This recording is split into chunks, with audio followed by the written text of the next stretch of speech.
Good evening. I wanted to bring you an update from General Conference. We had a big afternoon, certainly as we started. And so just right off the bat, the big excitement this afternoon was the passage of the final piece of the revised social principles, covering paragraphs 161 and 162, removing the incompatibility language, part of that work to remove the restrictive language from the Book of Discipline. And so that was really, really exciting. As happened with some of the removal pieces earlier in General Conference, folks were kind of quiet at the time, and then at break, there was a gathering to celebrate that. And so that is very exciting. And we were able to get through that with an amendment added to add a definition of marriage that is either between a man and a woman or between two consenting adults. And the interesting thing, and you may see, I've already seen some graphics with the word or as a rainbow. So if you're wondering why, it is because the amendment, when first offered, many of us thought we heard between those two. We thought we heard the submitter say or, and then as it took a while to try to clarify the amendment. The person that submitted it said and so then I think a lot of people rushed into the queue to try to amend it to or. So we did, and so that's because otherwise it would have been marriage between a man and a woman and two consenting adults. So the question was asked, is that for people? But really to try to, as a way to try to create space for the global church and kind of where people are. So, but the incompatibility language was removed. And so that is really, really exciting. Another wonderful reason to celebrate today. After that, we discussed full sacramental rights for deacons, and the General Conference did vote to approve full sacramental rights for deacon. That came through our Ordained Ministry Committee. Then we had a break in the middle of the discussion of the next petitions. Came back, worked through a few petitions, and there's an order that the agenda and calendar folks put of the petitions, some of it depending on the category petitions they are. So we were working today through petitions that were calendared, they could not be on the consent calendar. So I think the next chunk that we'll get to as we move forward, and I'll talk about how many pieces we have left, will be items that were on the consent calendar but were pulled off. The chunk after that, which we don't have to get to, would be items that the committees voted against, but which people wanted to pull onto the floor. Our rules require that we process all of the items that were approved in committee, and the others as we have time.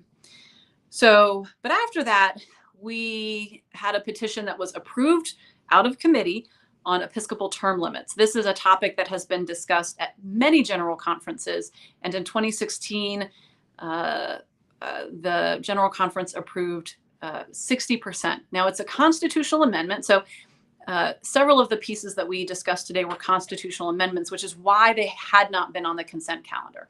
So pieces that have financial implications or that are constitutional amendments cannot go on the consent calendar. We dealt with the financial implications ones earlier in the week, and so we were working through those pieces that were constitutional amendments, those paragraphs that are in the Constitution. And so Episcopal term limits is part of that. We considered a motion to refer that petition that was not approved as we started. We had a lot of robust discussion, some amendments, and a lot of questions, and then considering trying to postpone, and eventually another motion after a while to refer, but to a different group, because you can't keep trying to refer to the same group. So to refer to GBHEM was amended to include faith and order. And so that was approved, and we referred it. That brought us to the end of our time. So certainly did not get as much done today as we might have hoped. Voting went very slow in the morning, and though we were kind of on a roll when we first got back at the last session, certainly the Episcopal term limit discussion just took a lot of time this afternoon. So as we were completing our work, we were told that we had 16 items left that we are required to deal with. And we have all of the financial pieces that we knew would be coming on Friday, the budget, and circling, which includes the pieces that the General Conference approved. We had talked about the base rate, so like the apportionment or mission share rate that annual conferences pay to the general church.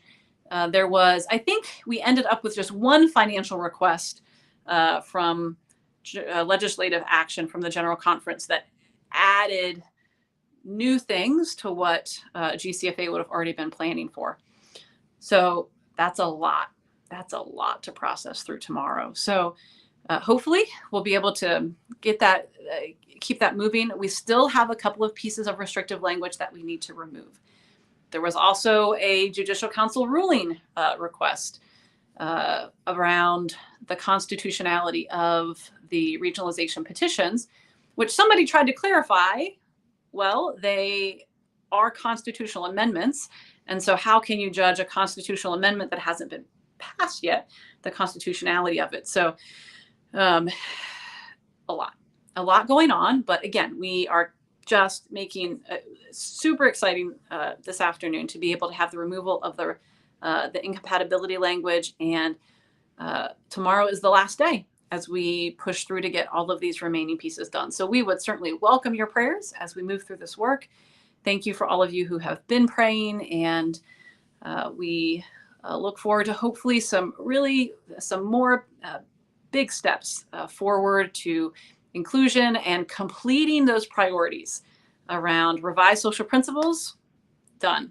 Regionalization, hopefully we get that clear to the gavel, and around the last pieces of removal of the restrictive language. So have a good night. And again,